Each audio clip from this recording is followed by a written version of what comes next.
목사의 행복 가운데 하나는 물론 교회가 번성하고 부흥합니다. 이런 것도 참 좋지만요. 예수님 믿고 천국 가는 거, 그 확신을 지닌 분들을 뵐 때마다 얼마나 감사한지 모르겠습니다. 돈으로 살 수 있는 게 아니에요. 그게 무슨 지위가 높다고 해서 되는 게 아니에요. 이건 예수 그리스도께서 값없이 주신 선물을 받아들인 거예요. 그런데 그런 분들을 볼 때마다 제가 얼마나 감사한지 모르겠어요.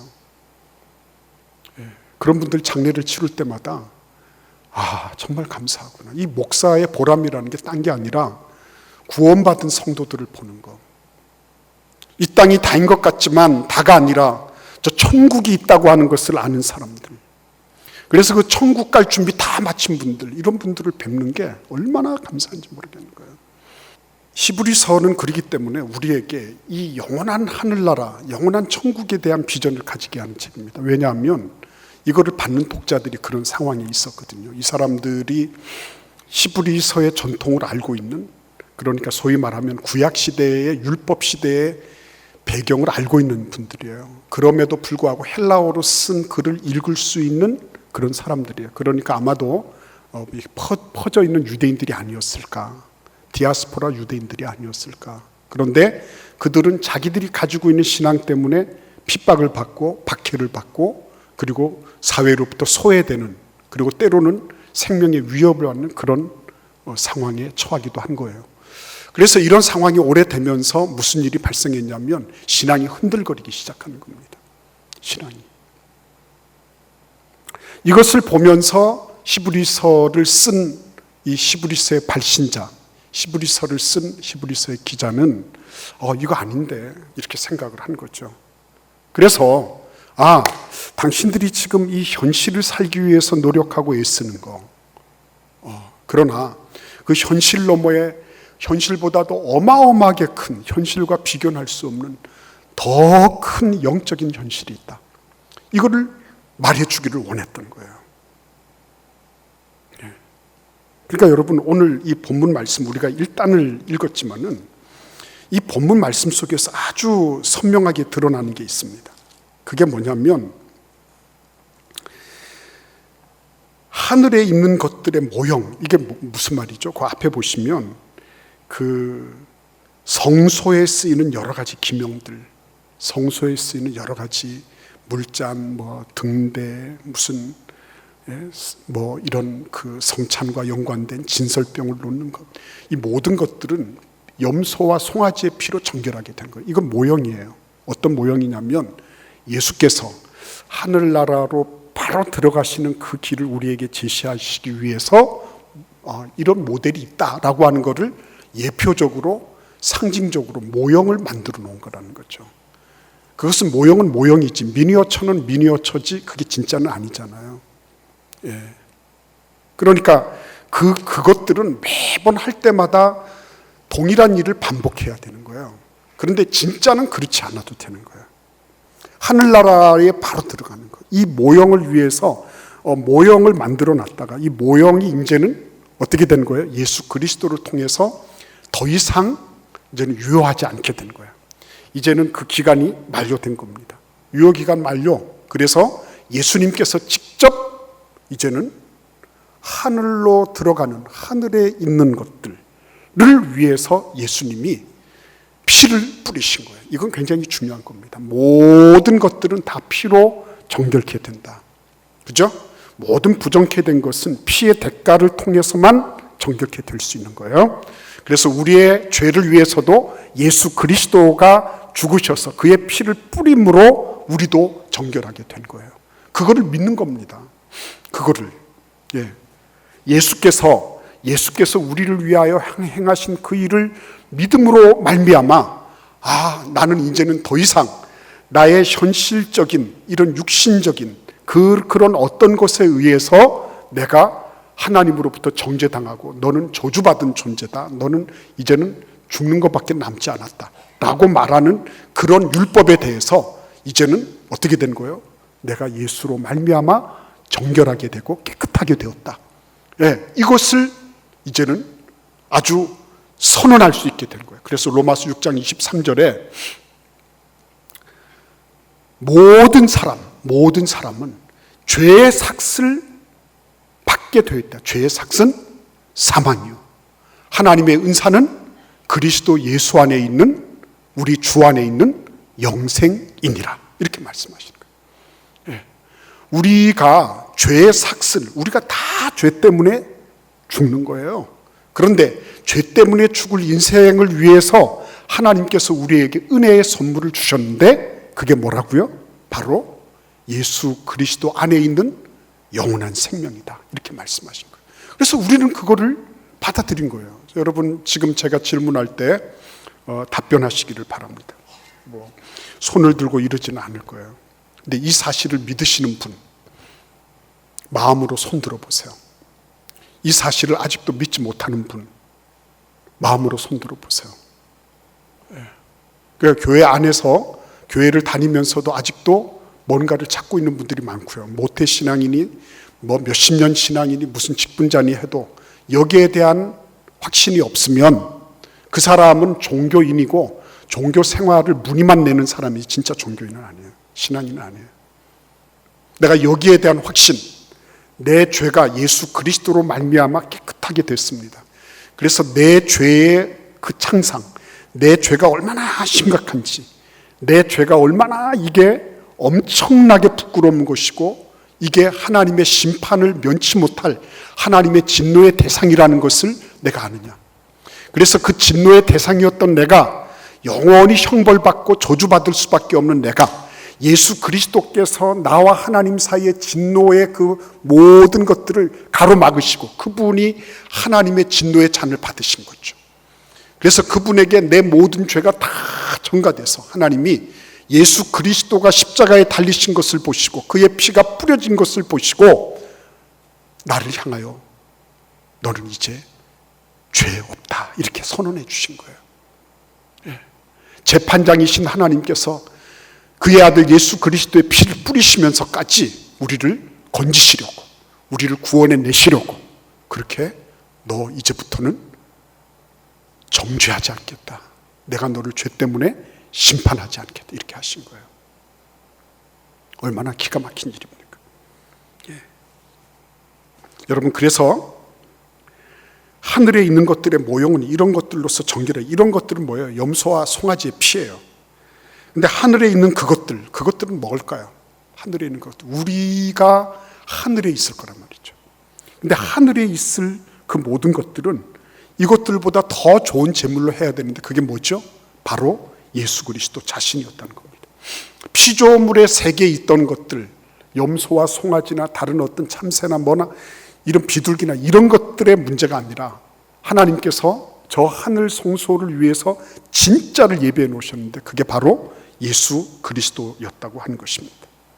그래서 예수님이 우리를 위해서 십자가에 달려 죽으시고 그리고 부활하신 이 사건은 그냥 웬만하게 내가 그냥 살면 되는 거지, 그냥 예배 한번 드리고 그리고 난 다음에 난 또 일주일 동안 내가 살기 위해서 몸부림치고 그러다가 또 털어버리고 주일날 와서 하나님 앞에 알고 지은 죄 모르고 지은 죄 다 용서하십시오, 이러는 삶이 아니라 내가 예수 그리스도를 믿음으로 말미암아 예수님께서 나의 모든 생의 주인이 되시고 그분이 나를 이끌고 계시고 그분이 나의 모든 삶을 주재하고 계심을 내가 확신하면서 믿음으로 살아가는 거죠.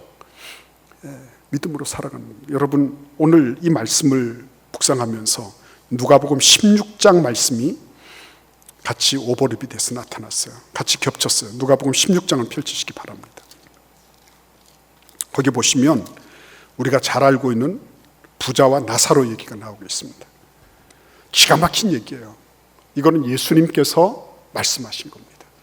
그리고 예수님께서 이 사실을 통해서 예수님은 아주 분명하고 확실하게 내가 지금 죽는다고 해서 소멸되는 것도 아니고 사라지는 것도 아니고 영영이 뭔가 없어지는 게 아니다. 죽음으로부터 죽음 이후로 나가는 것이다. 그러니까 죽음 이후에 어떤 일이 있느냐, 요한복음 5장 29절을 같이 읽어보도록 하겠습니다. 요한복음 5장 29절입니다.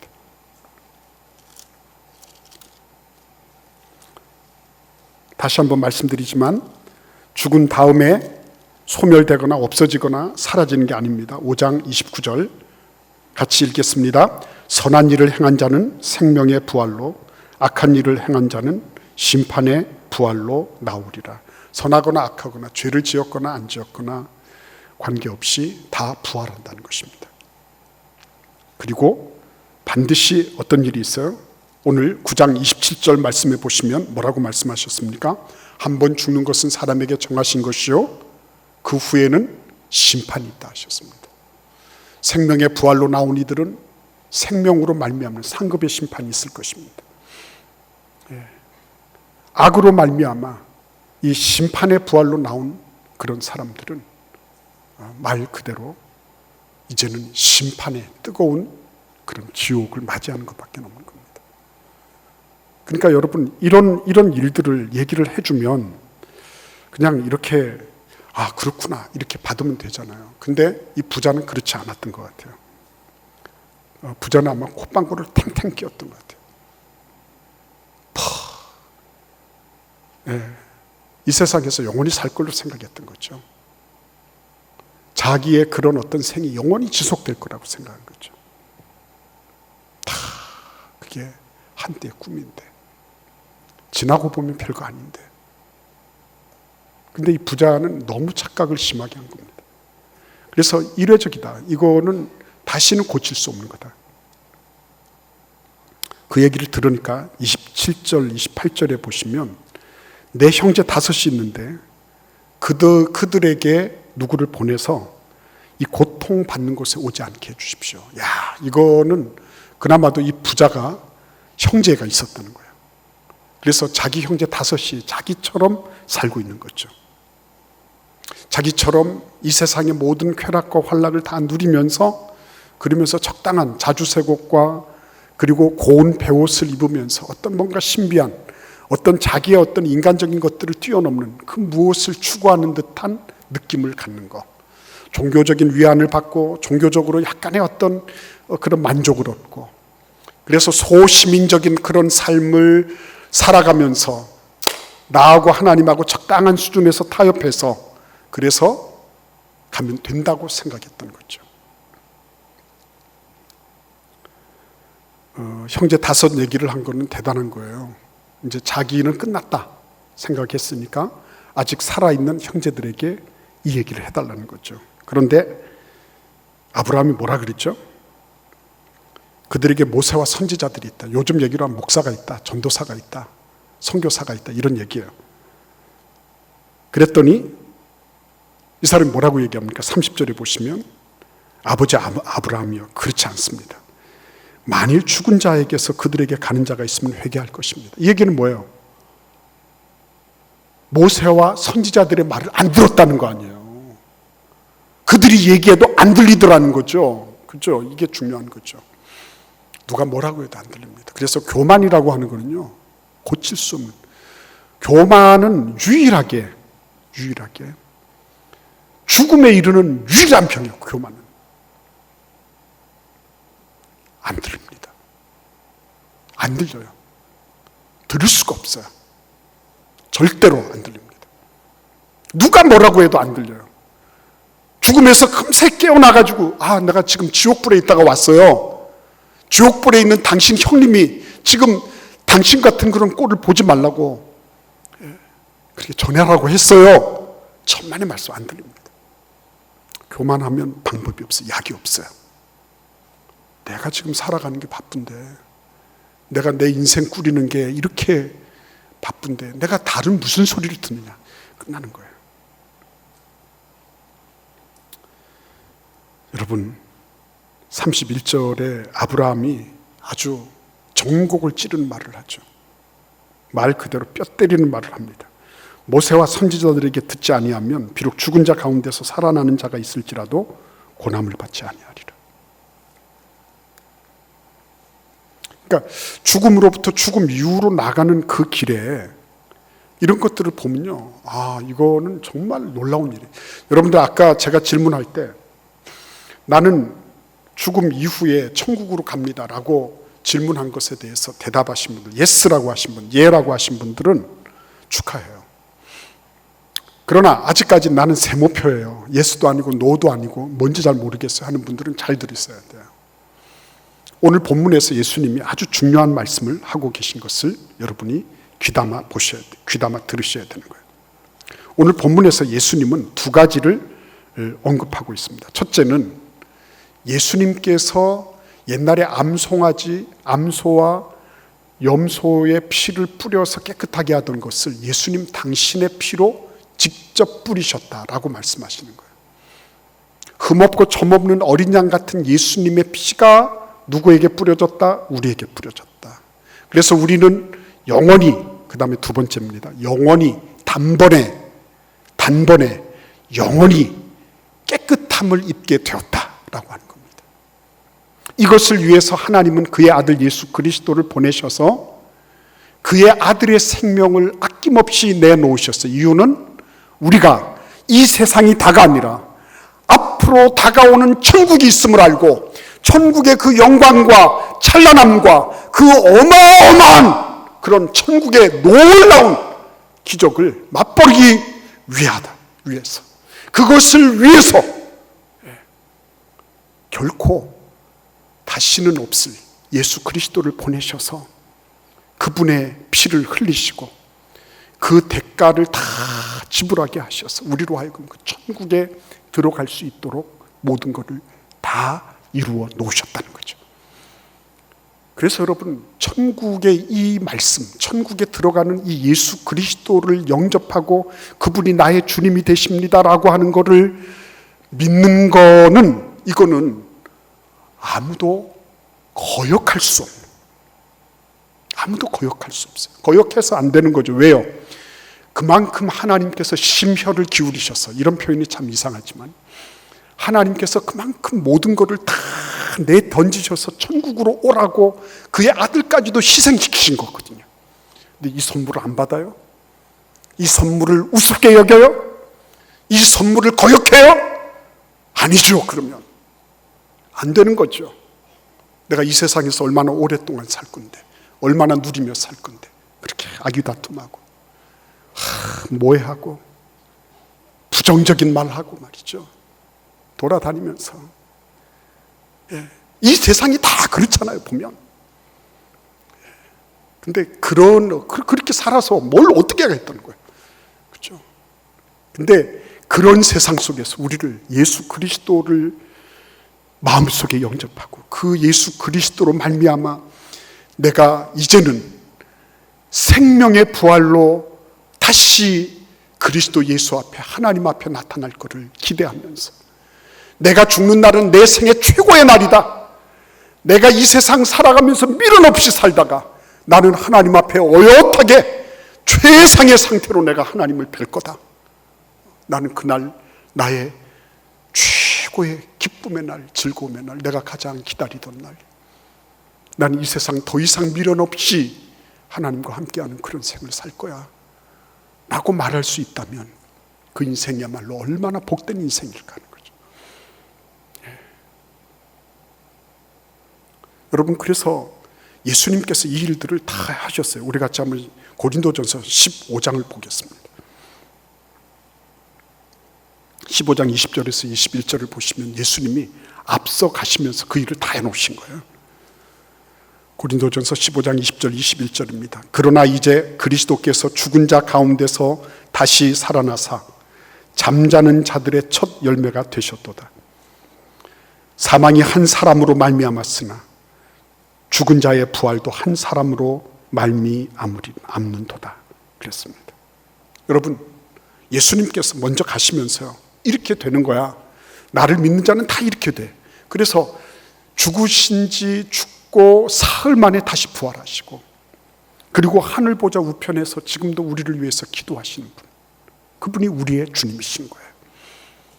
염려 걱정 많죠. 히브리서의 이 독자들도 지금 이 편지를 읽을 때 내가 진짜 이 신앙생활을 계속 해야 되나 말아야 되나 막 걱정도 하고 염려도 하고, 내가 이거 계속 견지하면 하다가 보면 내가 내 목이 떨어질 텐데, 내가 이거 계속 하다 보면 내가 어떻게 될지 모르는데, 그런 불안감들이 없지 않아 있었을 거예요. 그럼에도 불구하고 이 믿음, 이거 소중한 거다.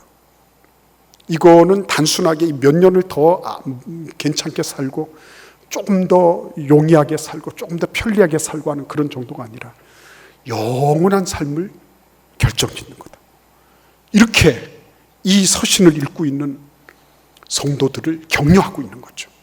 그러니까 여러분, 죽음이라고 하는 게 그냥 이거 슬프고 아프고 그냥 영원히 이별하는 그런 정도가 아니었어요. 이거는 죽음을 통해서 우리는 영원한 천국을 향하여 우리의 본향, 우리의 고향인 천국을 향하여 가는 그런 놀라운 여정, 그 여정의 한 관문일 뿐인 거죠. 그래서 죽음에 얽매여서 두려워하고 불안해하고 그것 때문에 절절절절 매면서 이 세상과 타협하는 그런 신앙인의 자세가 아니라 이걸 뚫어내고, 이거는 한순간이다. 그러나 내가 진리로 살면 영원히 사는 거다. 난 하나님 앞에 생명의 부활로 일어날 거다. 이런 강하고 담대한 믿음이 있다면, 그러면 축복이죠. 이 세상 살면서 정말 예수님과 더불어 살고 동행하며 살고, 이 세상 떠날 때 담대하게, 그죠? 멋있게, 미련 없이, 그죠? 어떤 시인이 버리고 갈 것밖에 남지 않아서 홀가분하다 그러셨는데, 박경리 선생이, 저는 그 식구를 읽으면서 버리고 갈 것도 없는 게 좋지 않을까 싶은 생각이 드는 거예요. 버리고 갈 것이 감히 외람되지만 버리고 갈 것도 없이 그렇게 살다가 하나님 앞에 가면 좋지. 더 이상 뭐가 더 필요하겠어요. 주님 말씀 따라, 예수님 중심 따라 사는 거죠. 1995년에 티모시 맥베이라는 사람이 미국의 오클라호마 주 정부 청사를 폭파했습니다. 168명 정도가 죽었고요. 600여 명 이상의 부상자가 났어요. 그 사람이 늘 애송하던 시가 있었어요. 인비투스라는 시입니다. 인비투스는 정복하기가 불가능하다, 이런 뜻이에요. 근데 거기에 들어있는 주제가 뭐냐면, 내가 내 인생의 주인이다. 내가 내 인생의 선장이다. 내가 마스터다 하는 거야. 이 티모시 맥베이가 내가 선장이다, 내가 내 영혼의 주인이다 라고 주장하면서 한 일이 사람 죽인 일이었어요. 예수 그리스도 주님으로 모시고 그분을 따라 순종하며 살 때 생명의 역사가 일어납니다. 하나님이 나를 통해서 누군가를 살리시고요, 누군가를 이 세상 정말 아닌 줄 알았는데 이 세상 정말 살만한 세상이구나. 예수 그리스도를 중심으로 내가 살아가기 시작하면, 그분이 내 중심에 오셔서 왕이 되시면, 그러면 내 인생에 누군가가 나를 통해서 위대한 영원한 것에 대한 눈이 뜨이고요, 그 길을 향해서 나아가도록, 그렇죠? 내 평생에 그런 사람 한 사람을 구원해낸다는 게 얼마나 위대한 일입니까? 그런 한 사람이 있다면 얼마나 복된 일일까요? 종교적인 껍데기, 내가 무엇을 하고 있다고 하는 그런 약간의 그런 위안 이런 것들, 어쩌면 부질없는 짓일 수 있습니다. 여러분들이 하는 것이 예수 그리스도와 직결되고 예수 그리스도 그분 중심으로 드려지는 것, 이거 하나님이 기대하시는 거예요. 그때 우리가 내 마지막 날 만날 때도 홀가분하게 기쁨으로, 감사함으로, 아무런 미련 둘 것 없이 저 천국으로 홀가분하게, 그죠? 천사들과 더불어 천사들이 나를 옹이하면서 하늘로 올려지는 그런 복된 나를 맞이하게 될 것입니다. 죽음으로부터 죽음 이후로, 그죠? 기쁨으로 나아가는 그런 은혜와 축복이 있기를 기원합니다.